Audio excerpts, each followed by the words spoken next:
রাসূলুল্লাহ সাল্লাল্লাহু আলাইহি সাল্লাম বলতেছিলেন যে আগের যুগে একটা মূর্তি পূজারী বাদশা ছিল। তার সভাসদ বর্গের মধ্যে একজন জাদুকর ছিল।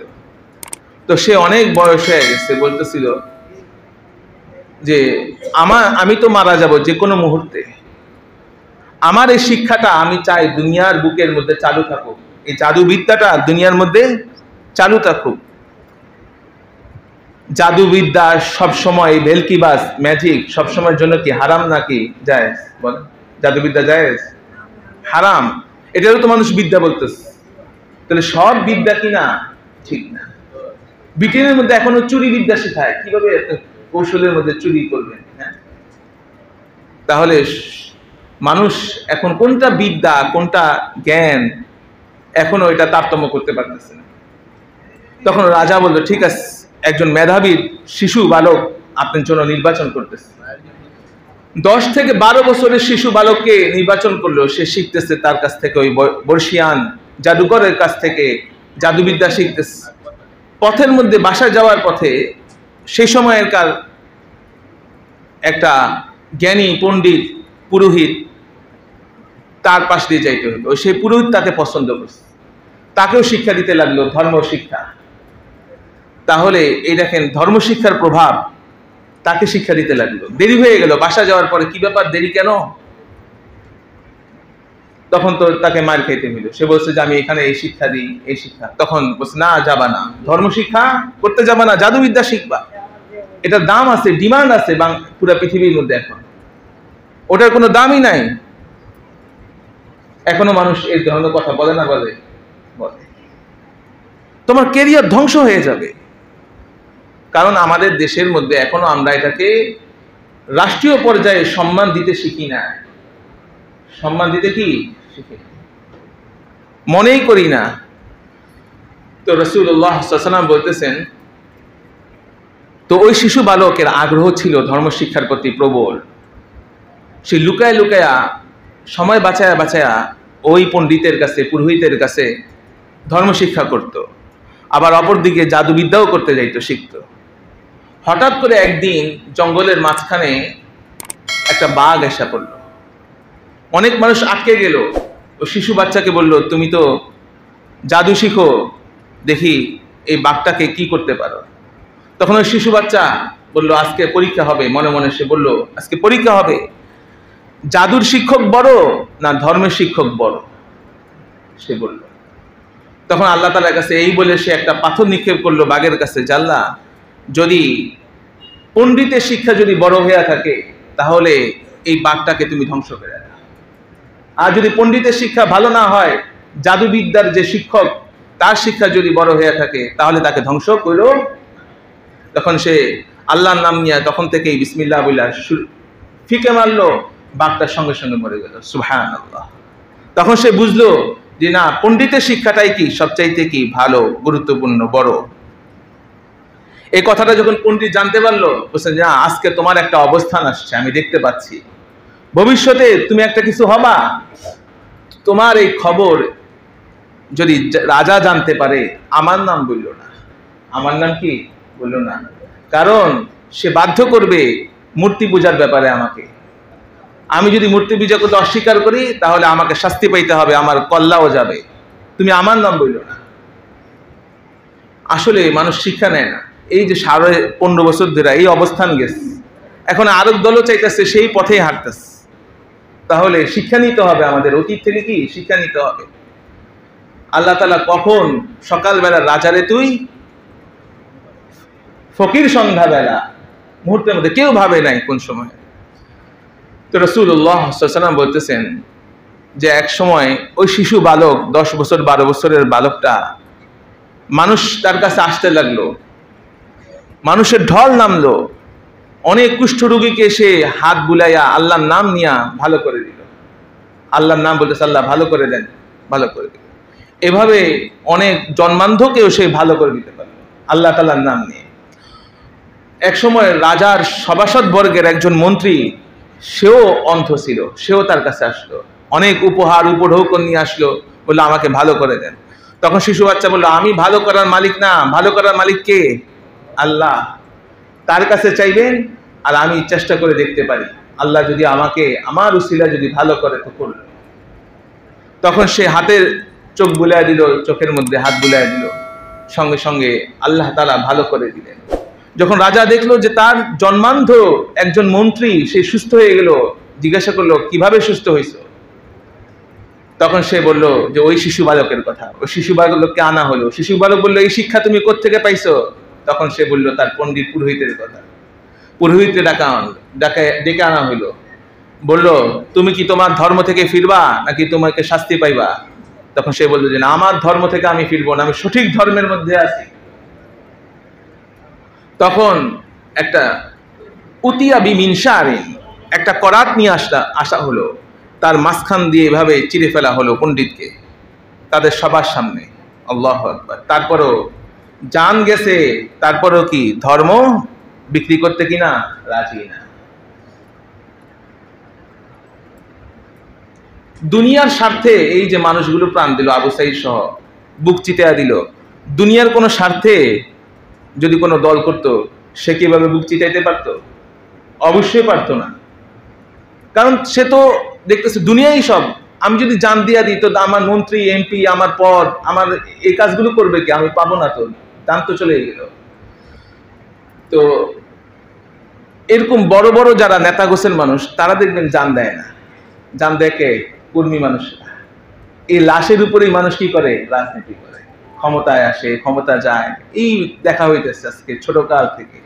2002 সালেও আমি যখন মাত্র হাফেজ হইয়া মাত্র কিতাবখানায় মাওলানা লাইনে 1-2 বছর পড়তেছিলাম, 2002 সালে মালিবাগ মাদ্রাসার মধ্যে পাশে একটা শহীদি মসজিদ আছে, আপনার দেখবেন আবুল হোটেলের কাছে, এদিকে শহীদি জামে মসজিদ। এখন তখনকার একজন এমপি ছিল তৌফিক নাম, সেখানে এই মসজিদকে কেন্দ্র করে ছাত্রদের মাঝে আনসার বাহিনীর সাথে সংঘর্ষ বাধে। আনসাররা তৌফিকের নির্দেশে 5-5টা ছাত্রকে গুলি, পাখির মতো গুলি করে মেরে ফেলছে মসজিদের জায়গাকে কেন্দ্র করে। এখনো এই মসজিদের মধ্যে লেখা আছে বাইতুল আজিম শহীদি জামে মসজিদ। সবাই কি করে? লাশ বানায়। কেউ না, অত্যাচার কম বেশি করে, সবাই লুটপাট কম বেশি করে। তো হযরত মুহাম্মদ মুস্তাফা সাল্লাল্লাহু আলাইহি সাল্লাম তিনি বলতেছিলেন যে ওই শিশু বালকের সামনে তার ওস্তাদ, তার শিক্ষককে মাঝখান দিয়ে করাত দিয়ে চিরে ফেলা হলো, মরে গেল। তারপরও ইমানের উপর কি অটল বিচার। এরপর মন্ত্রী পরিষদের যে অন্ধ, তাকে বলা হলো তুমি তোমার ধর্ম ত্যাগ করো, মূর্তি পূজার ধর্মে আসো, আমাকে আল্লাহ মানো। সে বলছে না, আমি সত্য ধর্মের অনুসন্ধান করেছি, সত্য ধর্মকে আমি পেয়েছি, এটাকে আমি ছাড়তে পারবো। এরপর তাকেও সে অনুরূপ করাত দিয়ে দুই মাথার ঠিক মাঝখান দিয়ে এভাবে করাত নিয়ে ফেলে ফেলা হলো। সেও মারা গেল, শহীদ হয়ে গেল, অন্যায়ভাবে মারা হইতেছে। এরপর সে শিশু বালককে বলা হলো তোমারও এই পরিণত হবে। বলছে তুমি আমাকে মারতে পারবা না যদি আল্লাহ না চায়। তার মধ্যে কেমন দৃঢ়তা, তুমি আমাকে মারতে পারবা না যদি আল্লাহ না চায়, তুমি মেরে দেখো আমাকে। ঠিক আছে, তোমাকে এমনি মারবো না, কষ্ট দিয়ে মারবো। তখন কিছু কিছু প্রশাসনকে বলল, এই ঘটনাটা সূরা বুরুজের মধ্যে কুতিলা আসহাবুল উখদুদ এখানের মধ্যে আসছে, আবার বিভিন্ন হাদিস শরীফের মধ্যে আসছে, রিয়াজুস সালিহিনের মধ্যে আসছে। তারপর তার রাজা কি করলো, কিছু প্রজা সাধারণকে নিয়ে বলল যে যাও, তাকে পাহাড়ের উপর থেকে ছুঁড়ে ফেলবা, এভাবে তাকে মেরে ফেলবা। পাহাড়ের উপরে গেল, শীর্ষ চূড়ার মধ্যে গেল। শীর্ষ চূড়ার মধ্যে তাকে যখন ফেলতে যাবে, আল্লাহ তাআলার পক্ষ থেকে ওয়ার্ডার আসলো, তাকে পাহাড় তুমি তাকে মেরো না, নিচে ফেলো না। তাহলে পাহাড়েরও আমরা দেখি কোনো ক্ষমতা নাই, আছে? ক্ষমতা নেই। ছুরির কোনো ক্ষমতা আছে? আগুনের কোনো ক্ষমতা আছে? আগুনে যদি ক্ষমতা থাকতো হযরত ইব্রাহিম সাল্লামকে পুড়ে ফেলতো। ছুরির যদি ক্ষমতা থাকতো হযরত ইসমাঈল আলাইহিস সালামকে গলা কেটে ফেলতো, পারে না। তখন আল্লাহ তাআলা বরং ওয়াদা দিলেন পাহাড়কে, তুমি নাড়া দাও, ঝাঁকা দিয়ে ওই যে রাজার বাহিনী তাদেরকে মেরে ফেলো। ঝাঁকা দিয়ে রাজার বাহিনীকে মেরে ফেললো। আর অক্ষত অবস্থায়, জীবিত অবস্থায় ওই শিশু বালক পণ্ডিত সে এসে পড়লো। রাজা বলল কি ব্যাপার, তুমি কিভাবে আসলা? বললাম না তুমি আমাকে মারতে পারবা না। আল্লাহ যদি না চান আমি সেই সত্য ধর্মের উপরে আসি। তখন আবার পাঠালো, যাও সমুদ্রের মাঝখানে তাকে ছুঁড়ে ফেলে দাও। তখন আল্লাহ তাআলার পক্ষ থেকে আসলো, সমুদ্রকে বলল তুমি তাকে নিবা না, মেরে ফেলবা না। পানিকে অর্ডার দেওয়া হলো, তুমি পানি তাকে ডুবাইবা না, সে আমার খাস লোক, আমার প্রিয় বান্দা। এই শিশু বালকটার উসিলায় কত মানুষ ইমানদার হয়ে গেল। আল্লাহু আকবার। সৎসঙ্গে হযরত মুহাম্মদ সাল্লাল্লাহু আলাইহি ওয়াসাল্লাম বলেন, তখন তারা জাহাজটাকে ডুবাইয়া দিল, জাহাজ থেকে ওই শিশু বাচ্চাটাকে ফেলে দেওয়ার জন্য উপক্রম করলো। আল্লাহ তাআলার পক্ষ থেকে সমুদ্রের মাঝখানে রাস্তা হয়ে গেল, যে রাস্তা শুধু শিশু বাচ্চাই যাইতে পারবে, অন্যদের জন্য আর যাওয়ার সুযোগ নাই। জাহাজ ডুবে গেল, রাজার বাহিনী সব কি মারা গেল, আর শিশু বাচ্চা বালকটা 10-12 বছরের, সে অক্ষত অবস্থায় সমুদ্রের মাঝখানে সবার সামনে দেখতে লাগলো যে সে এভাবে হেঁটে হেঁটে আসতেছে। সবাই দেখতেছে পানির উপরে, আর সে তো আসলে কি মাটি আল্লাহ রাস্তা করে দিচ্ছেন, আসতেছে। এসব কে করেন? আল্লাহ তাআলাই করেন। এরপর রাজা বলল যে না, তোমাকে তো মারতে পারতেছেন, তাহলে কিভাবে মারবো? বলছেন একটা দিনক্ষণ সময় নির্ধারণ করেন, আর বিরাট বড় মাঠের মধ্যে সমস্ত এলাকাবাসীকে, দেশের মানুষকে একত্রিত করেন, আর তুনির থেকে একটা তীর ফিকে মারবেন আমার ঠিক কপালের মধ্যে, আর তখন আল্লাহর নাম নিবেন, আপনার নাম না, দেখবেন তখন আমি মারা।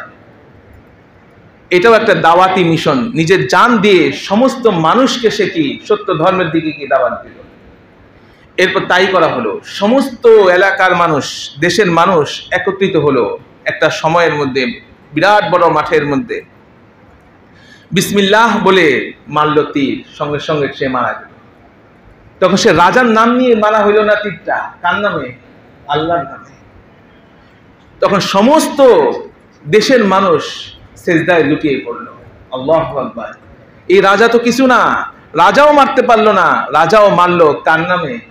তিনি তো রাজার চেয়ে বড়। দাওয়াত দিয়ে গেল। তাহলে যারা আসলে দেখে ইমানদার, ইমানের উপর সত্যিকার যাদের বিশ্বাস আছে, সত্যিকার অর্থে বিশ্বাস আছে যে না মৃত্যুর পর অবশ্যই অবশ্যই কি আমি জান্নাতে যাব, এই বিশ্বাস লালন করে মনে প্রাণে মেধায় মননে, তাদের দেখবেন কি কোনো ভয় নাই। আলা ইন্না আউলিয়া আল্লাহি লা খাউফুন আলাইহিম ওয়া লা হুম ইয়াহজানুন। যারা আল্লাহর ওলি, যারা আল্লাহর ওলি, তাদের কোনো কি নাই? ভয় নাই। এটাই তো আল্লাহ ভীরু, আল্লাহর ওলি। জান দিয়ে দিতেছে কিসের জন্য? ধর্ম রক্ষার করার জন্য, ধর্মের জন্য। এরপর সমস্ত মানুষকে বলল রাজা, তোমরা যদি ধর্ম ত্যাগ না করো তোমাদেরও পরিণতি ভয়ঙ্কর হবে। সবকিছু কি জোর দিয়ে হয় বলেন? সবকিছু জোর দিয়ে হয়। এই জোর জবস্তি ওই সময় থেকে ছিল, এখনো আছে জোর জবস্তি বহাল সব জায়গার মধ্যে। আপনার মতের যদি না হন মিলে, তখন সে তাকে কি করে? শত্রু মনে করে, দুনিয়া থেকে কি বিদায় নেওয়ার চেষ্টা করে, তাই না? কত নির্মম ভাবে মানুষ মেরে ফেলতেছে। একটা যুবককে মেরে ফেললো ভাত খাওয়াইয়া, তাই না? কত নির্মম মানুষ। হযরত মুহাম্মদ মুস্তাফা সাল্লাল্লাহু আলাইহি ওয়াসাল্লাম বলতেছেন, এরপর বিরাট গর্ত খনন করা হলো, লাকড়ি দেওয়া হলো, আগুন জ্বালানো হলো। সেখানের মধ্যে এক এক করে সমস্ত দেশবাসী যারা এখানে ছিল, সমস্ত মানুষকে, যারা রাজার আজ্ঞাবহ না, রাজার কথা মানে নাই, তাদের সকলকে সেই জ্বলন্ত আগুনের গর্তের মধ্যে ফিকে মারা হলো, আর সবাই কি শহীদ হয়ে গেল। আল্লাহ। একটা শিশু বাচ্চা কোলে ছিল মায়ের, মা চাইতেছিল যে শিশু বাচ্চার মায়ার কারণে রাজার ধর্মে যাবে, এরকম শিশু বাচ্চাও খেয়াল করলো। শিশু বাচ্চার মুখ দিয়ে আল্লাহ তাআলা কথা উচ্চারণ করে দিলেন। সে শিশু বাচ্চা বলল, কোলের শিশু, মা তুমি সত্যের উপর আছো, ইন্নাকি আলাল হাক্কি, তুমি সত্যের উপরে আসো, তুমি জান দিয়ে দাও। জান দেওয়ার পরে আমার পালার ব্যবস্থা করবেন কে? আল্লাহ। মৃত্যুর পর আমরা নিশ্চিত আমি জান্নাতের ঘ্রাণ পাইতেছি। আল্লাহ। যারা দেখবেন শহীদ হয়ে যায়, সাহাবায়ে কেরামের যুগেও উহুদ যুদ্ধের মধ্যে গেছেন সাহাবায়ে কেরাম, বলছেন ইয়া রাসূলুল্লাহ, আমি যে দেখুন শত্রুকে মারতে মারতে যদি আমি মারা যাই তাহলে কি হবে, আর শত্রুকে যদি মারে আমি কি হব? তো শত্রুকে যদি তুমি মারো তুমি হবা গাজী, আর তুমি যদি মারা যাও তুমি হবা শহীদ। তাহলে আমি শহীদ হলে কি লাভ হবে? শহীদ হলে তোমার লাভ, তোমার ঠিকানা হচ্ছে কি? জান্নাত। ওই সাহাবীর হাতে কিছু খেজুর খাইতেছিল, শেষে খেজুর ফালায়া দিয়া সে শত্রুর অভ্যন্তরে ঢুকে গেল, আর মারতে মারতে সেও কি মারা গেল। আল্লাহু আকবার, সুবহানাল্লাহ। তারপরে ওই শিশু বাচ্চাটার কথায় মাও আশ্বস্ত হইল, সঙ্গে সঙ্গে সেও জান দিয়া দিল, আর মিথ্যা ধর্ম, মূর্তি পূজারীদের ধর্মের মধ্যে সে আর ফিরে গেল না, সত্যের ধর্মের উপরে কি অটল অবিচল থাকলো। এই যে বিরাট একটা ঘটনা, এই ঘটনা থেকে আমরা কি শিক্ষা পেলাম? কি শিক্ষা পেলাম? এক নাম্বার শিক্ষা হচ্ছে, এই যে শিশু বাচ্চা 10-12 বছরের বালক, সে জান দিয়া মানুষকে সত্য ধর্মের দিকে কি শিখাইয়া গেল, দাওয়াত দিয়া গেল, তাই না? যে আল্লাহই সব করেনওয়ালা। আর এই শিশু বাচ্চার সংস্পর্শে এসে এই হাজার হাজার মানুষ কি হইল, সত্য ধর্মে দীক্ষিত হইল। তাহলে সৎসঙ্গে স্বর্গবাস। ভালো মানুষের সাথে যদি আপনি থাকেন, অবশ্যই ভালোর প্রভাব আপনার মধ্যে নিজের অজান্তেই কি আসবে। আর যদি খারাপ মানুষের সাথে থাকেন, তাহলে খারাপের প্রভাব আমার আপনার সকলের মাঝে কি আসবে। হযরত মুহাম্মদ মুস্তাফা সাল্লাল্লাহু আলাইহি সাল্লাম বলেন, এই যে বিরাট একটা ঘটনা, মানুষ ধর্মের জন্য জীবন পর্যন্ত কি দিতে পারছে। হাজার হাজার মানুষ, পণ্ডিত পুরোহিত মানুষ, সেও কি ধর্মের জন্য জীবন দিছে। শুধু সে সেই সময় ধর্মের জন্য দিছে তা না, বদর, উহুদ, খন্দক, হুনাইনের যুদ্ধ, তায়েফের যুদ্ধ, তাবুকের যুদ্ধ, হযরত মুহাম্মদ সাল্লাল্লাহু আলাইহি ওয়াসাল্লাম নিজে স্বয়ং সশরীরে উপস্থিত ছিলেন। রাসূল সাল্লাল্লাহু আলাইহি ওয়াসাল্লামের নিজের দান মোবারক পর্যন্ত কি হয়েছে, শহীদ হয়েছে, তাই না? এরপর রাসূলের ইন্তেকালের পর আরো ইয়ামামার যুদ্ধ হয়েছে, অনেক যুদ্ধ হয়েছে, ইয়ারমুকের যুদ্ধ হয়েছে, কাদেসিয়ার যুদ্ধ হয়েছে, আব্বাসীয় খেলাফত গেছে, ফাতিমি খেলাফত গেছে, উমাইয়া খেলাফত ব্যবস্থা গেছে। এই সব একসাথে আমরা যে ইসলাম ধর্ম পাইছি, এমনি কি পাই? ব্রিটেনের লাল চামড়ার মানুষরা আমাদের এখানে 190 বছর, সিরাজউদ্দৌলার পতনের পরে 190 বছর আমাদের ভারতবর্ষকে শাসন করছে, তাই না? আমরা গোলামীর জিনজির পরা ছিল, তারপর স্বাধীন হইলাম। তারপরে পুরোপুরি আমরা কি ইসলাম ধর্ম পালনের ক্ষেত্রে স্বাধীন এখনো কি হই নাই। মনে পড়ে আমরা এখন ইসলামকে লালন করতে পারিনি। পাকিস্তানের মানুষ যত ধর্মভীরু এখনো, আমরাও সেই ধর্মের কাতারে আসতে পারি।